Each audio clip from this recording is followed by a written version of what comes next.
I'm a dummy. I forgot that I muted myself. So the thing that he mentions here is the Jamaica study.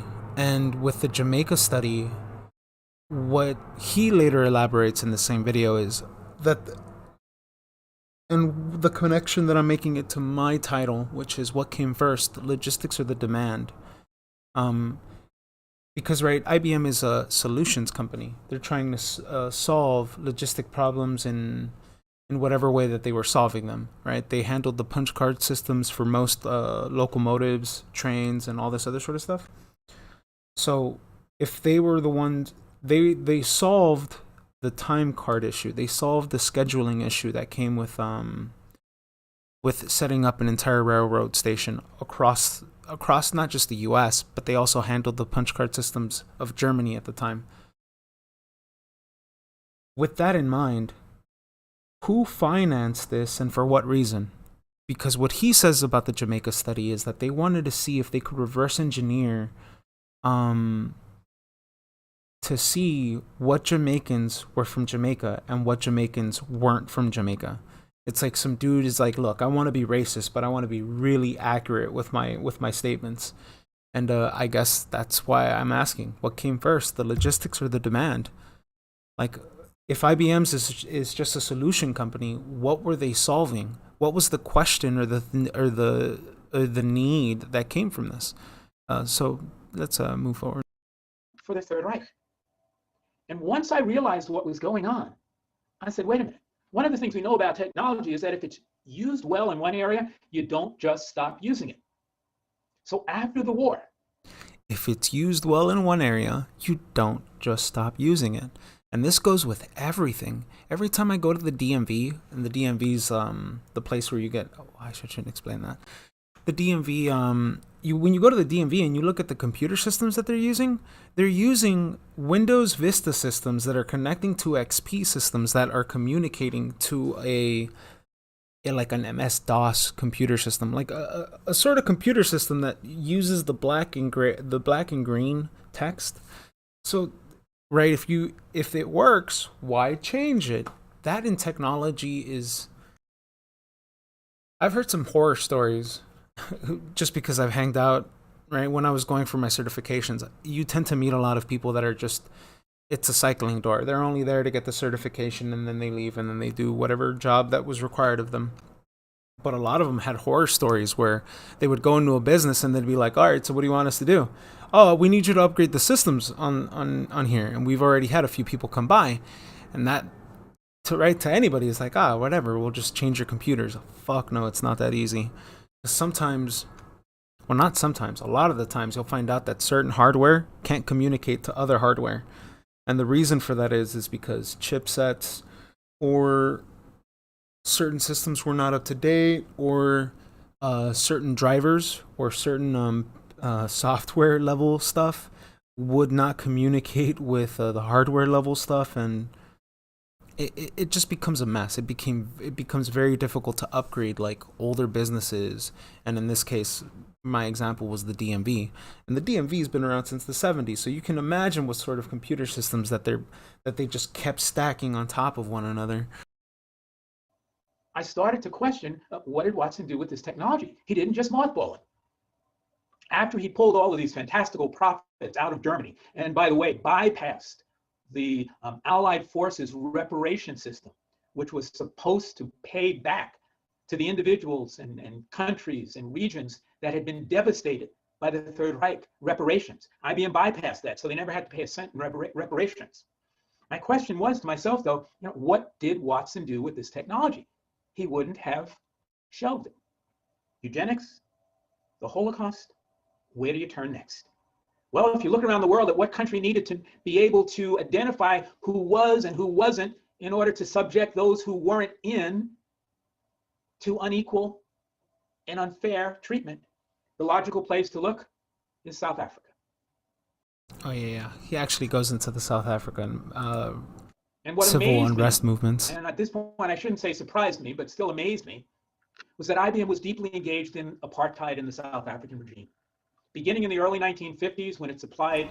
Okay, this is not what I was looking for. Yes, it's important to understand and to know that IBM's the solution, right? If the technology works well in one place, why are you going to immediately change it in another? I wanted to see him talk about the Jamaican study. Year by Stephen Miller as being That's important to Madison his Grant. understanding. Stephen Miller, being President Trump's czar, we'll say, of immigration, or theoretician behind immigration, who cited Madison Grant's passing of the Great Race as a reason for the United States to have really tough, if not inhumane, border policies.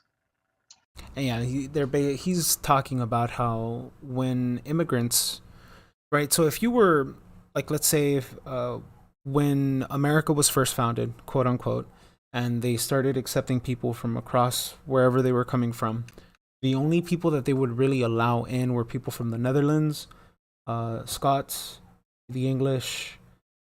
I can't remember. I know I have it in one of my original art pieces. What original descendants were okay with coming to America? And Madison Grant and a bunch of his cohorts got together and decided to make the IQ test. And they specifically would write up these tests in order to keep out like any Eastern European whites, like Russians, Polish, Italians. Like, they would word these questions in such a way that they knew that these other groups of people wouldn't be able to pass it.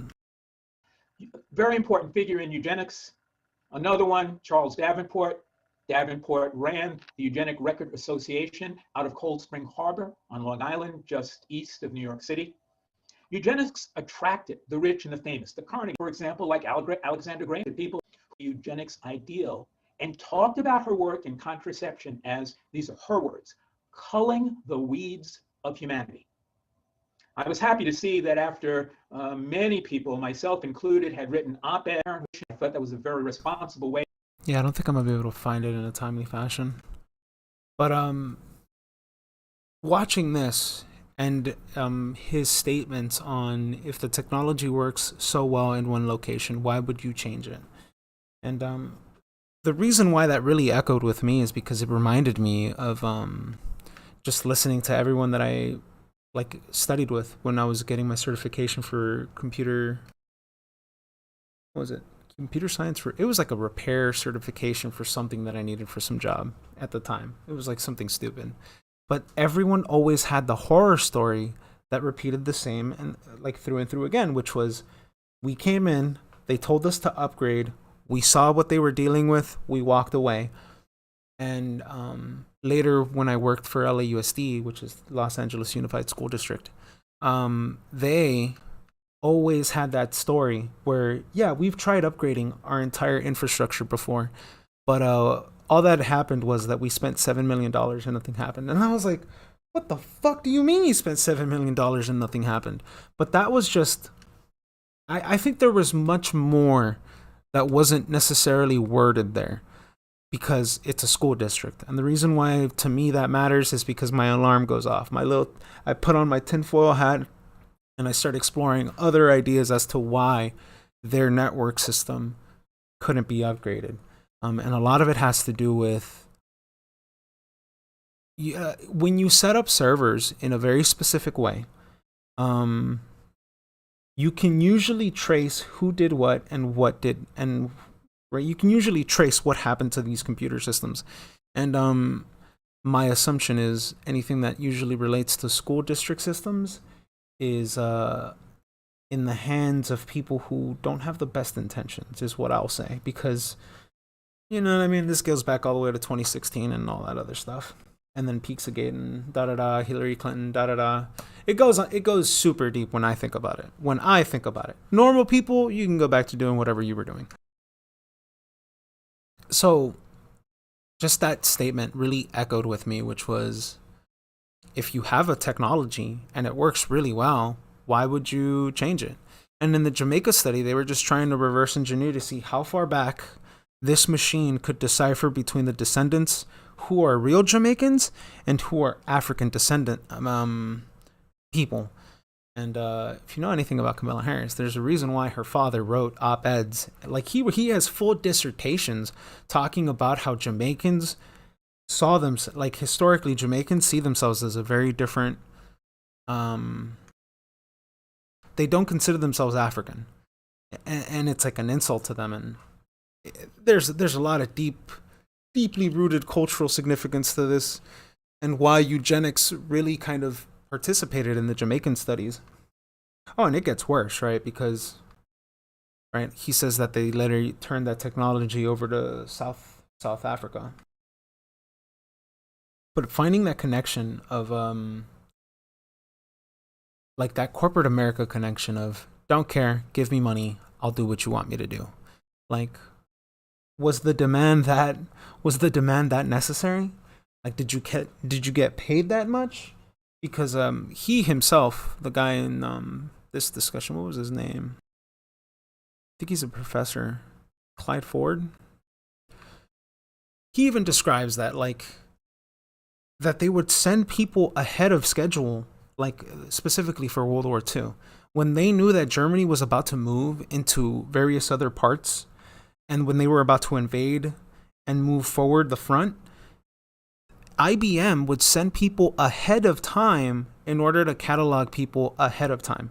And he names even more specific instances. He names people. And to me, the way I see it is, if we can use this as a blueprint of understanding how a corporatist entity would move and play along in this paradigm, we could, to some degree, reverse engineer the same logistical questions and apply them to today's standards and realize we could reverse engineer the need, right? We could look at what demand arose from whatever crisis that came about, right? I don't want to name anything too specific because then this video will go to shadows. With what has happened, right, since I would say 2020, right, when this all started, right? That is the demand. That is the agenda. That there is a demand that somebody requires be met, right? And that demand is for you to eat the bugs. And in order to get you to eat the bugs, that means there's a supply chain to that demand being met, right? Truck drivers, processing plants, farms, etc., etc. So with the logistics questions of IBM and them needing to catalog people as far back as they could into understanding their heritage, you could do the same thing here with if they want me to eat the bugs, what is the systems that they have to provide and facilitate this demand? And the same could be said about having a medical treatment. The same could be said about food. The same could be said about any facet of information that could be delivered to citizens. And, you know, when they want the citizens to really eat it up, that means there's a demand to be met in that circumstance. And that's the way I reverse engineer a lot of my thoughts. Just because it's like, if there's a demand, there's money behind it. Like, especially if it's something very unnatural, like you will eat the bugs. Like, nobody wants to eat bugs. You know what I mean? Like, either way, I think I'm losing myself in this conversation a bit.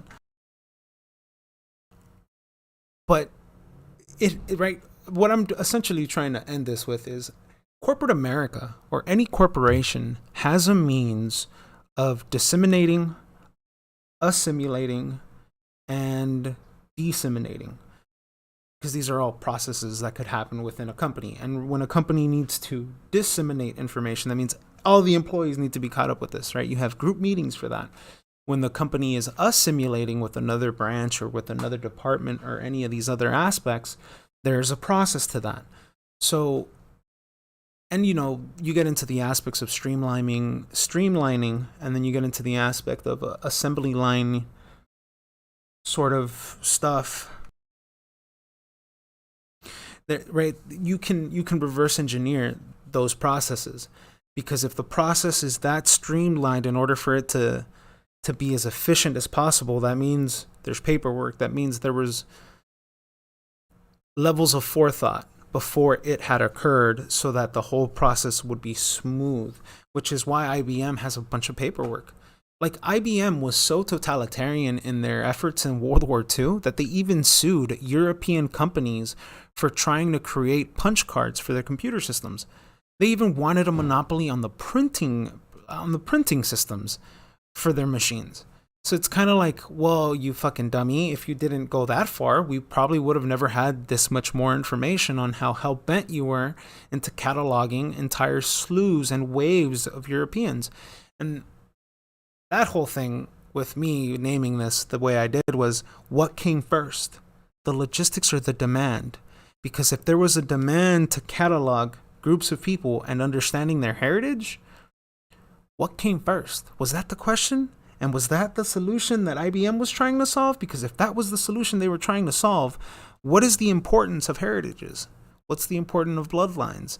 And this goes into a whole other bag of woo-woo that, yeah, I don't know.